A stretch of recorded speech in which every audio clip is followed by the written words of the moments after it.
बिस्मिल्लाहिर्रहमानिर्रहीम।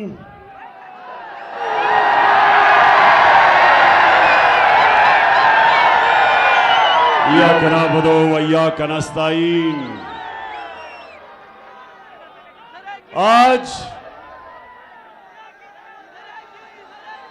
आज मैं आप सबके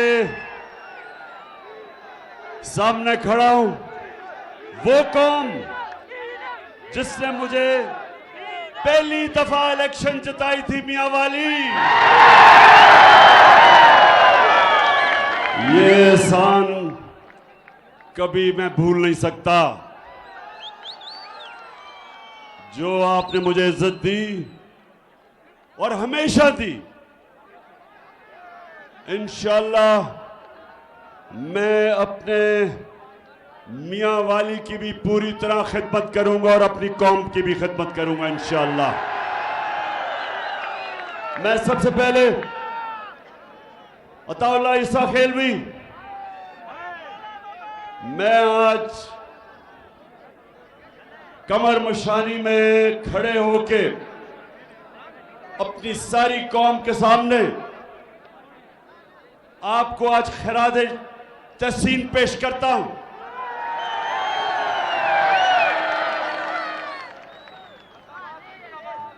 अदाकार भी बहुत मैंने देखे। मैंने इस मुल्क में बड़े बड़े स्टार्स देखे। मैंने इस मुल्क में ऐसे ऐसे गाने वाले देखे जिनके बड़े नाम थे, लेकिन अताउल्लाह खान, तुम मेरी नजर में हमेशा मेरे नंबर 1 रहोगे, क्योंकि आपने उस वक्त मुझे सपोर्ट किया जब शो बिजनेस के लोग घबराते थे। वो घबराते थे कि अगर इमरान खान की सपोर्ट करेंगे तो पीटीवी उनको नहीं दिखाएगा या उनके ऊपर किसी किस्म की इंतकामी कार्रवाई होगी, क्योंकि हमारा तो मुकाबला माफियाज के साथ है, चोरों के साथ है, डाकुओं के साथ है। और माफिया या खरीदते हैं लोगों को या उनके जमीर खरीदते हैं या उनको लोटा बनाते हैं और या फिर डराते और धमकाते हैं। तो मैं अताउल्लाह खान आपको आज इसलिए सबके सामने सलाम पेश करता हूं कि आप डटे रहे, खड़े रहे, हर वक्त मेरे साथ रहे। और माशाअल्लाह माशाअल्लाह जो आपका तराना था सारे पाकिस्तान के कोने कोने में गूंजा।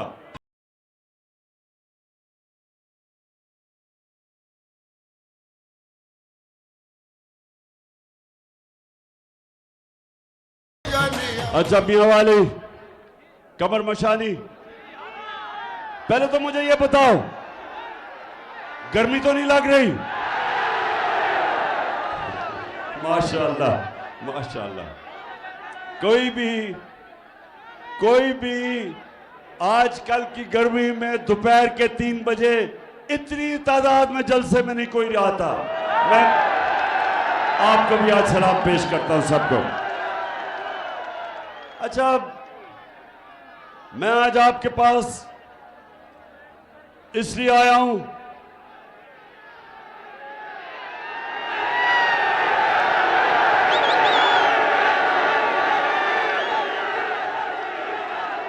डीजल,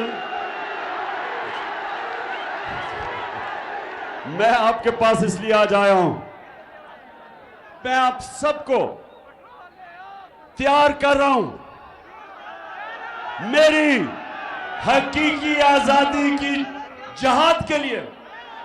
सबको तैयार कर रहा हूं। मियां वाली, जब मैं आपको कॉल दूंगा तैयारी कर लो। मुझे लगता है कि इस्लामाबाद सिर्फ मियां वाली भर देगी। और ये हमारी हकीकी आजादी की जो जहाद है। नौजवानों, मैं सिर्फ आपको समझा दूं एक चीज कि सबसे पहले अल्लाह हमें आजादी देता है। जब हम अल्लाह के सामने खड़े होके हम जब कहते हैं ला इलाहा इल्लल्लाह, तो हम अल्लाह के सामने अल्लाह को से वादा करते हैं कि मेरे मौला, तेरे सिवा किसी को मैं खुदा नहीं मानूंगा, किसी के सामने नहीं झुकूंगा। और मैं जब ये दावा करता हूं, मैं आजाद हो जाता हूं। एक सजदा जिसको तू गिरा समझता है, देता है हजारों सजदों से निजात, आजाद कर देता है आपको। और सिर्फ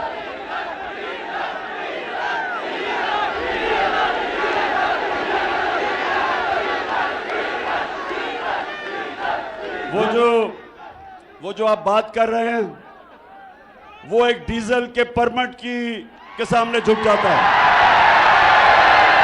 तो मैं कमर मशानी, सुने मेरी बात, ये याद रखें कि कभी भी ना कोई कौम, ना कोई इंसान कभी वो बड़े काम नहीं कर सकता, कभी उसकी परवाज ऊंची नहीं होती जब तक वो आजाद नहीं होता। गुलाम सिर्फ अच्छे गुलाम बन सकते हैं। गुलाम इमामत नहीं कर सकते। गुलाम की परवाज इकबाल के शाहीन की नहीं हो सकती। इकबाल का शाहीन तो तब है जब अपनी जंजीरें तोड़ देता है। और जंजीरें, मेरे मियां वाली के लोगों सुनो, जंजीरें गिरती नहीं, तोड़ी जाती हैं। आजादी मिलती नहीं, छीनी जाती है। और इस वक्त हमारे ऊपर अमेरिके के गुलामों को मुसल्लत किया हुआ है। जो पाकिस्तान का प्राइम मिनिस्टर बनाया उन्होंने, उसकी सिर्फ एक खासियत है, वो जूते बड़े अच्छे पॉलिश करता है। मुझे तो बड़ा अच्छा हुआ कि शहबाज शरीफ, तुम्हें मुरासला याद आ गया, तुम्हें साइफर याद आ गया।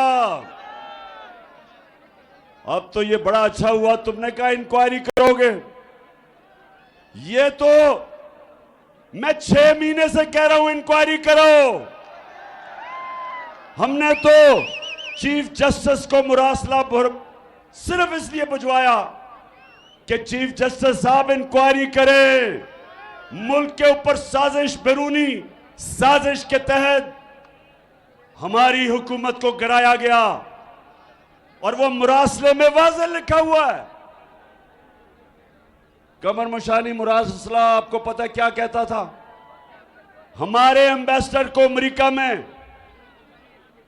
सुनो, हमारे एम्बेसडर को अमेरिका में उनका एक अंडर सेक्रेटरी ऑफ स्टेट जिसका नाम डोनाल्ड लू था, वो हमारे एम्बेसडर को कहता कि इमरान खान को अगर तुमने अदम एतमाद की तहरीक में अगर तुमने उसको ना हटाया तो पाकिस्तान को मुश्किलों का सामना करना पड़ेगा, और अगर तुमने इमरान खान को हटा दिया तो हम सब कुछ माफ कर देंगे।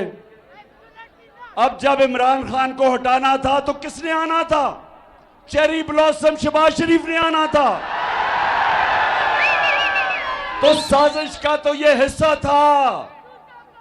इसने मिलके उनके साथ और यहां हैंडलर्स के साथ साजिश की और वो गवर्नमेंट गिराई जो 17 साल में सबसे ज्यादा पाकिस्तान के अंदर तरक्की कर रही थी, जो पाकिस्तान की इकोनॉमिक सर्वे में जो इस हुकूमत ने शाया की, उस इकोनॉमिक सर्वे में लिखा हुआ है कि पाकिस्तान की तारीख पिछले 17 साल की तारीख में सबसे ज्यादा पाकिस्तान की मायशत ऊपर उभर रही थी।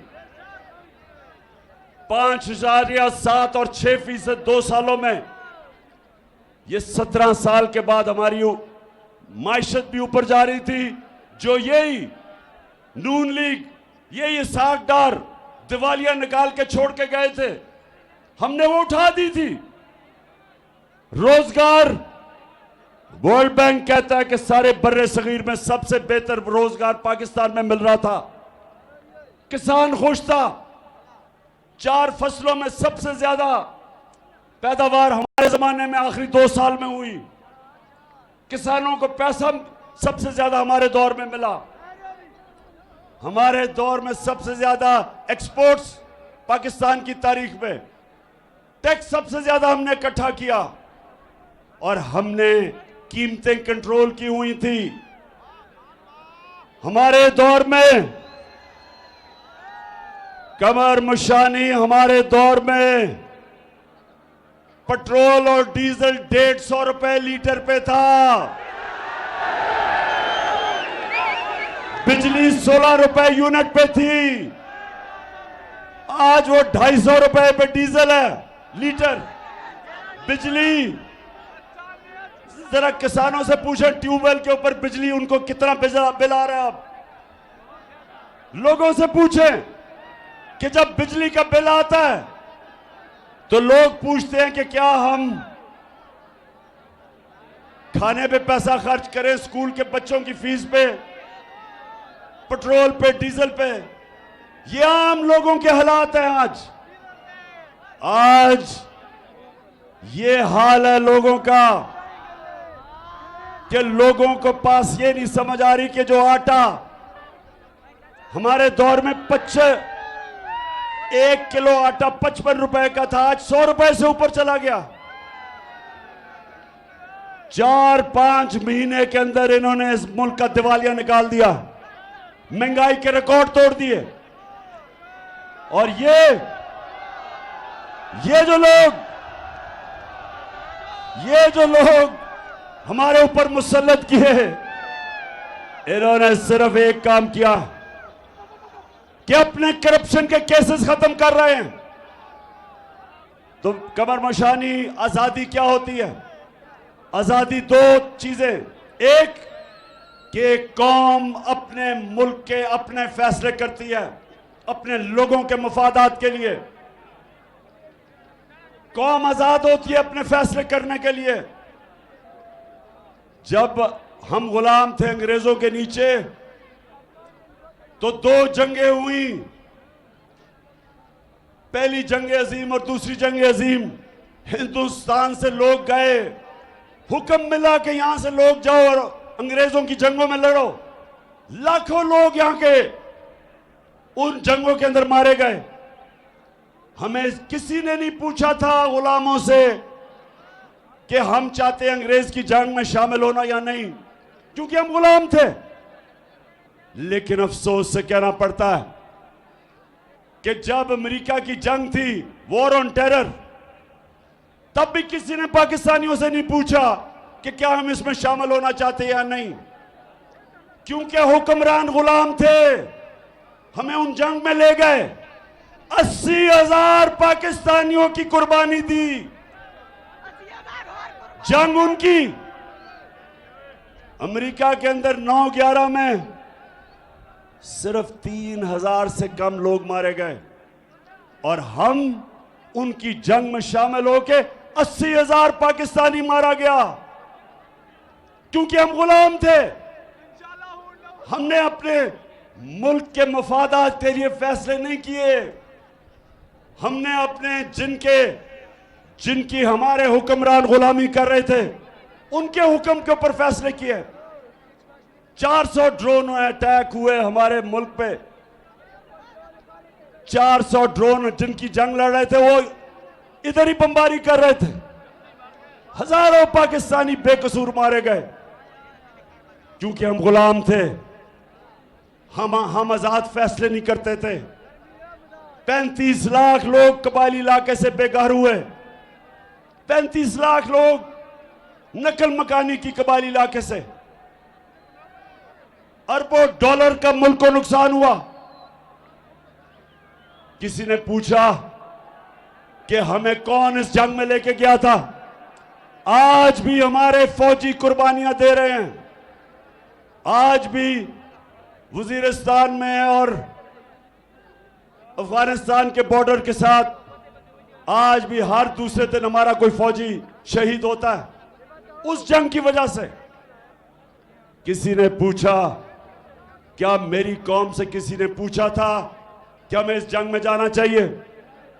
और मियां वाली आप गवाह हो, आप गवाह हो कि मैं सारा वक्त कहता रह गया कि ये हमारी जंग नहीं है। मैं हर जगह कहता रहा कि ये हमारी जंग नहीं है। और मुझे कहते तालिबान खान, मेरे ऊपर उन्होंने इल्जाम लगाए कि जनाब ये तो दहशतगर्दी के साथ है। तो आज जो हम हकीकी आजादी के लिए निकले, सबसे पहले हम ये चाहते हैं कि पाकिस्तान के फैसले पाकिस्तान में हों और पाकिस्तानी लोगों के मुफादा।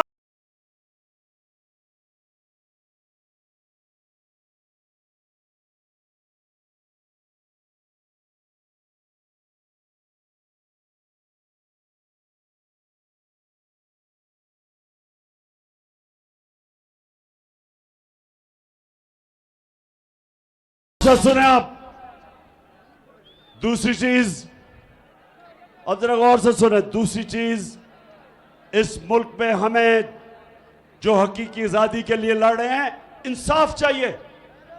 इंसाफ इंसानों को आजाद करता है, इंसाफ इंसानों को हुकूक देता है, इंसाफ कमजोर और ताकतवर को बराबर रख देता है कानून के सामने।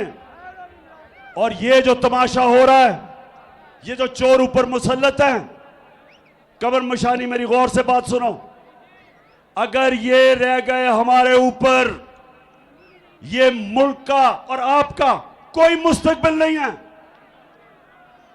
आते साथ ही इन्होंने अपने अरबों रुपए के करप्शन के केसेस माफ करवाए हैं। पहले मुशर्रफ ने इनको एनआरओ दिया, इन दोनों करप्ट खानदानों के केसेस खत्म किए। इन्होंने 10 साल हुकूमत करके 4 गुना इस मुल्क का कर्जा बढ़ाया, डाके मारे और मुझे बार बार ब्लैकमेल करने की कोशिश की कि एनआरओ दे दो। अब इनको फिर एनआरओ मिल गया, असेंबलियों में आए, कानून बदला, नैब के ऊपर अपना आदमी बिठाया, एफआईए पे अपना आदमी बिठाया और केसेस माफ करवा लिए। मैंने देखा कि मरियम ने बड़ी दुख भरी प्रेस कॉन्फ्रेंस की, बड़ी तकलीफ दे प्रेस कॉन्फ्रेंस के जनाब इमरान खान ने मेरे पे कितना जुल्म कर दिया। और मरियम, खुदा का वास्ता है, सच बोलना सीखो, झूठ बोलने की पीएचडी ली हुई है।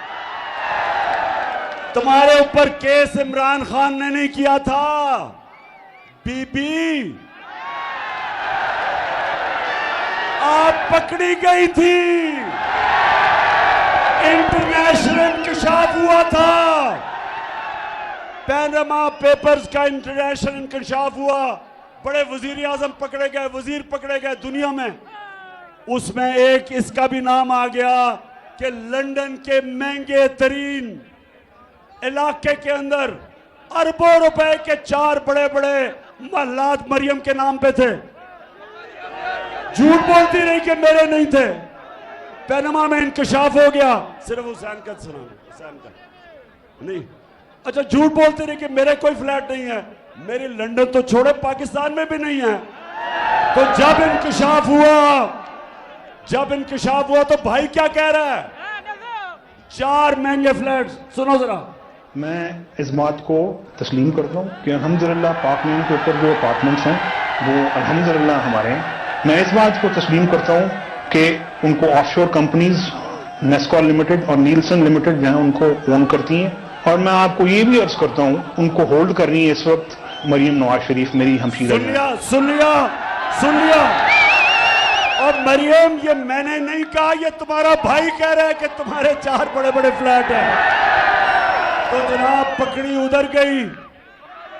सजा हमारे जमाने पे नहीं हुई, इनकी हुकूमत के दौर में शुरू हुई तफ्तीश और सजा हुई। तो बड़े ही रोना धोना जी, इमरान खान ने ये कर दिया वो कर दिया। खुदा का वास्ता सच बोलो। और फिर कहती कि क्योंकि अदालत से मैं छूट गई हूं तो इसलिए मैं बेकसूर हूं। मरियम, पहले मुझे यह बताओ, सारी नून लीग मुझे यह बताए कि 2 दफा आपने, नवाज शरीफ ने आसिफ जरदारी को जेल में डाला था, उसके ऊपर अरबों रुपए के करप्शन के केस है। आप बच गई है तो एनआरओ से भी मिल गया, वो भी बच जाएगा।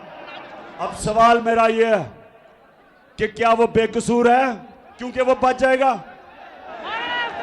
क्योंकि मरियम आप ये कह रही हैं क्योंकि अदालत से मैं बच गई इसलिए मैं बेकसूर हूं, तो जरदारी भी बच जाएगा। एनआरओ तो आप सबने ले लिया है। इसका मतलब ये, कमर मशानी, इसका मतलब ये कि आज अगर पाकिस्तान में आप ताकतवर हो, पाकिस्तान का इंसाफ का निजाम आपको नहीं पकड़ेगा, वो सिर्फ गरीब लोगों को पकड़ेगा। वो बेचारा जो भैंस चोरी करेगा, मोटरसाइकिल गाड़ी चोरी करेगा, उनको पकड़ेगा। जो अरबों रुपए की मुल्क से चोरी करके पैसा बाहर लेके जाएगा, यहां का इंसाफ नहीं पकड़ेगा।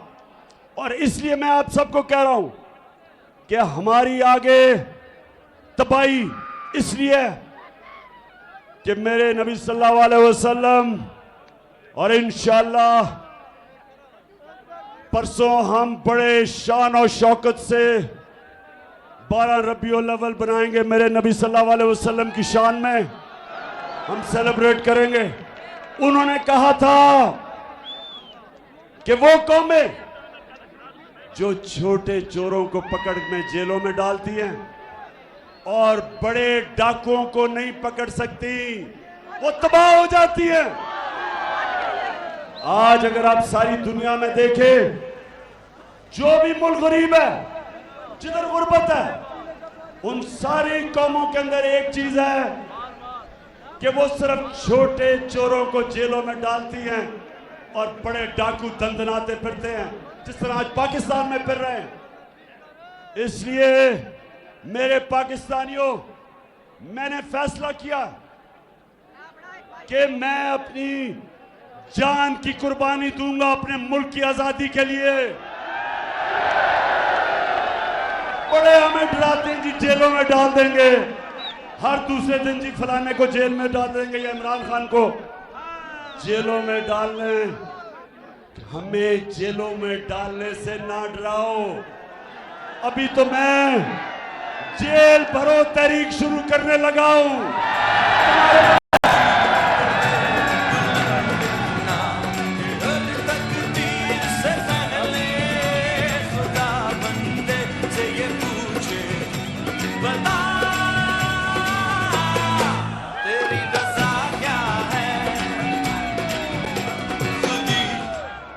मैं इंशाअल्लाह अनाउंस करने वाला हूं जेल भरो तहरीक।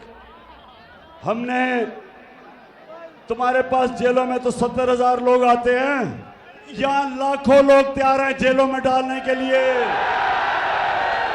हमें जेलों से ना डराओ।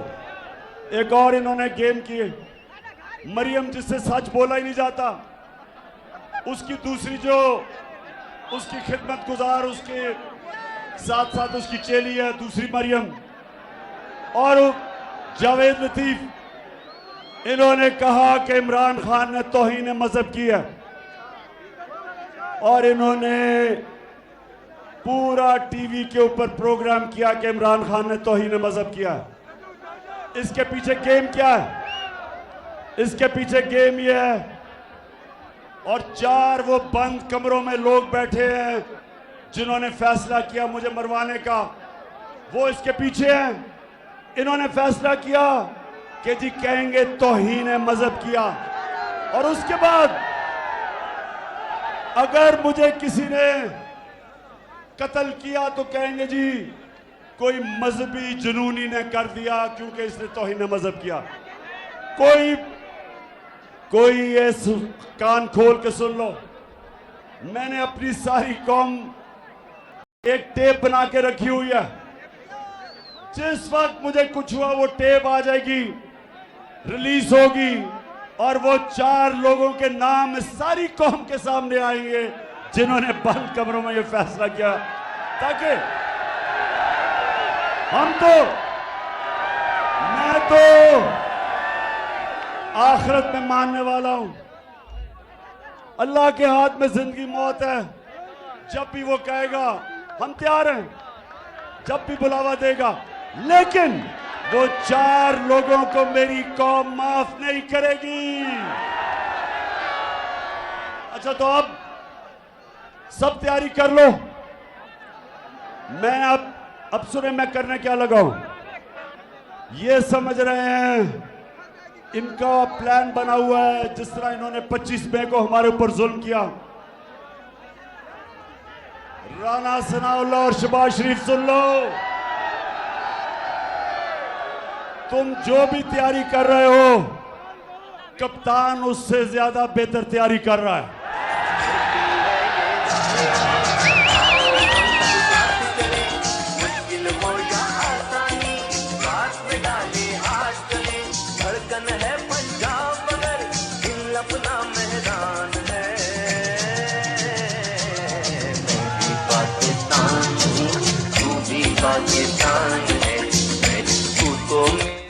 अच्छा, तो मेरी जो प्लानिंग है वो बड़ी सोच समझ के हो रही है।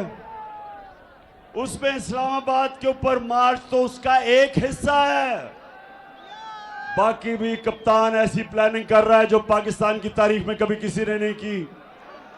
और ये मेरा चैलेंज है। राना सनाउल्लाह, तुम तो खैर हो ही एक कातिल और मुजरिम। शहबाज शरीफ, तुम्हारे से बुज़दिल आदमी है ही कोई नहीं। तुम पूरी तैयारी कर लो, तुम भी और तुम्हारे हैंडलर तैयारी कर लो। मैं आज आप सबके सामने कह रहा हूं कि जो कप्तान का प्लान है, जो कप्तान प्लान बना रहा है, जो भी प्लानिंग कर रहे हो वो फेल हो जाएगी। तुम नहीं रोक सकते। आप इलेक्शन करवाने पड़ेंगे। और कहती है मरियम, कहती जी नवाज शरीफ बहुत बड़ा कोई सियासतदान है। मैं तो इंतजार कर रहा हूं कि उसको पाकिस्तान आने दो। उसका इंशाल्लाह ऐसा इस्तकबाल होगा कि वो सारी जिंदगी वो भी याद रखेगा और हैंडलर भी याद रखेंगे, नून लीग भी याद रखेगी। लेकिन मैं ये चाहता हूं कि इलेक्शन हो, ये सारी जमातें एक तरफ, ये सब एक तरफ है, और मैं आपको आज इंशाअल्लाह अल्लाह पे मान रखते हुए आपको चैलेंज करता हूं कि आपने इलेक्शन कमीशन भी अपना रखा हुआ है। वो बदयानतदार सिकंदर सुल्तान से घटिया आदमी कोई नहीं जो तुम्हारा पूरा नौकरी कर रहा है। वो भी तुम्हारे साथ, सब तुम्हारे साथ है। तुम धांधली भी कर लो, जिस तरह तुमने पंजाब के 20 बाई इलेक्शन में की थी, तुम धांधली भी कर लो। लेकिन आपके सामने वो कप्तान खड़ा है जो पाकिस्तान और हिंदुस्तान की क्रिकेट की तारीख का वाहिद कप्तान है, जिसने हिंदुस्तान में जाके उनके अंपायरों के बावजूद हिंदुस्तान को फेंटा लगा के आया था। फिर से तू डट जा, फिर से वो बल्ला को मार।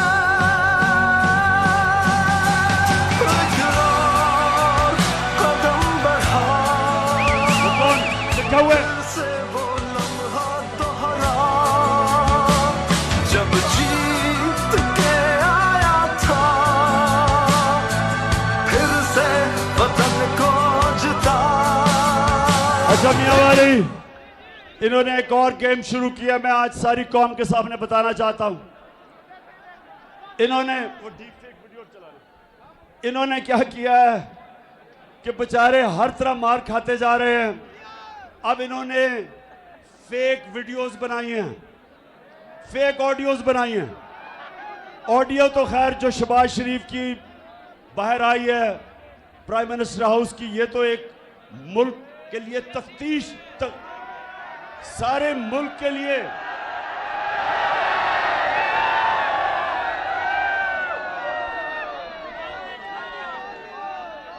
सारी मुल्क के लिए एक हमें लम्हा फिक्र है कि प्राइम मिनिस्टर से जो उसके टेलीफोन वो सारा लीक हो गया, दुश्मनों के पास चला गया।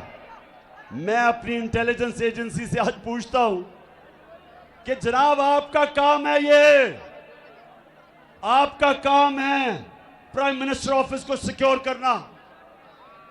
अगर प्राइम मिनिस्टर के ऑफिस से सारी चीजें लीक हो रही हैं तो जिम्मेदारी आपकी है। आपको समझना चाहिए कि बजाय लोगों को डराएं और धमकाएं और वो नामालूम नंबरों से टेलीफोन जाके लोगों को डराएं, सोशल मीडिया को लोगों को उठा दें या पॉलिटिकल इंजीनियरिंग करें, ये आपका काम नहीं है। आपका काम है कि प्राइम मिनिस्टर की ऑडियोज लीक हो रही हैं, लेकिन नून लीग ने और काम किया हुआ।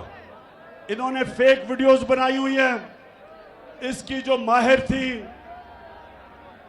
झूठों की पीएचडी मरियम, उसने बनाई हुई हैं। तो मैं आपको बताता हूं कि फेक वीडियो होती क्या, जरा ये एक दफा देख लें।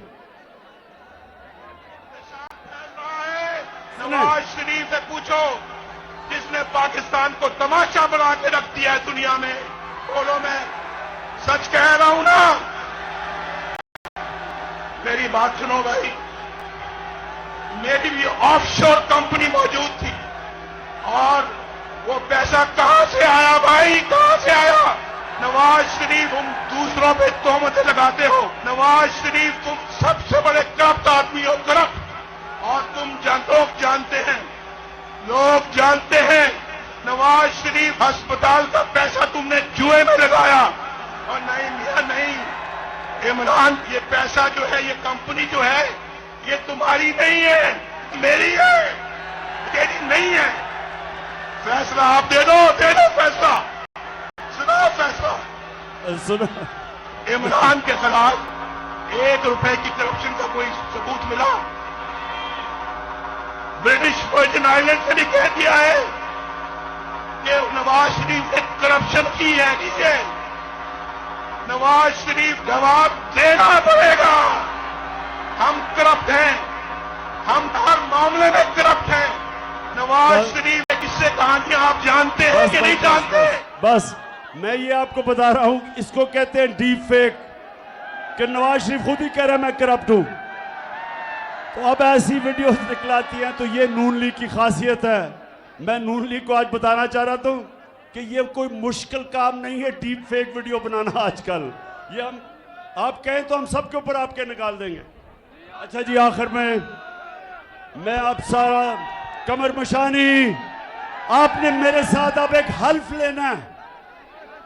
सबने मेरे साथ आज हल्फ लेना है, जिसकी वजह से मैं खास आपके पास आया हूं। ये आप पढ़ेंगे और इसके बाद हम सारे वो बात आगे दोहराएंगे। ये लो। बिस्मिल्लाहिर्रहमानिर्रहीम। हाथ उठाओ ना, हाथ ऊपर करें सारे, दायां हाथ ऊपर करें। मैं अल्लाह ताला को हाजिर नाजिर जानकर ये हलफ उठाता हूं कि मैं पाकिस्तान के आइन की